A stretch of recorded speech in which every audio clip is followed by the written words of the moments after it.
আচ্ছা, এই যে মানুষগুলো সম্ভবত আলেমী, যেহেতু সাইদ আহমদ খান নদভী নাম লেখা, এরা কি মানে ব্রেন কি পাছায় নিয়ে ঘুরে? মানে এরা সবাইরে জাজ করতে যায় কেন?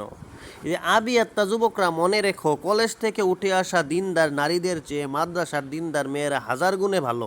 এটা বলে অভিজ্ঞতা। আমি বলি মাদ্রাসার দিনদার মেয়েদের চেয়ে, আমি যদি এখন বলি যে মাদ্রাসার দিনদার মেয়েদের চেয়ে কলেজের মেয়েরা বেশি ভালো, এখন কি হবে?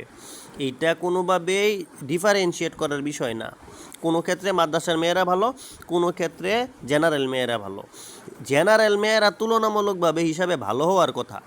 কোন কারণে? জেনারেল মেয়েরা এত মানে কি বলবো, সমাজের, কলেজের, প্রতিষ্ঠানের এত সব কিছু মেনে নিও, তারপরে ওরা বুরকা পরে।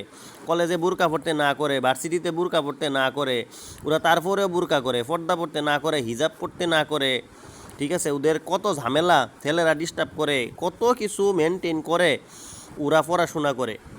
তো তারা হিসাবে ভালো, কারণ তারা কোনো দিনই ইকোসিস্টেমের মধ্যে নাই, দিনই পরিবারের মধ্যে দিন নাই, বন্ধুবান্ধবের মধ্যে দিন নাই, সে একা দিন পালন করার চেষ্টা করে, এত কষ্ট করে। তাইলে তুমি কেমনে এত কষ্ট করে দিন পালন করা একটা জেনারেল মেয়ের নামে তুমি এইভাবে বলে দিলা যে এই মেয়েদের চেয়ে ওরা ভালো? তুমি কেমনে জানলা? শুধু অভিজ্ঞতা লেখা দিয়া বইসা রইছে। অভিজ্ঞতায় তো এরকম আছে যে দিনদার মেয়ে, মাদ্রাসায় পড়া মেয়েরা ফরকিয়া করতেছে, হিন্দু ছেলেদের সাথে ভাইগা যাইতেছে, দেখতেছি না আমরা? তাইলে এইসব মুখস্থ আলাপ কোত্থেকে আসে?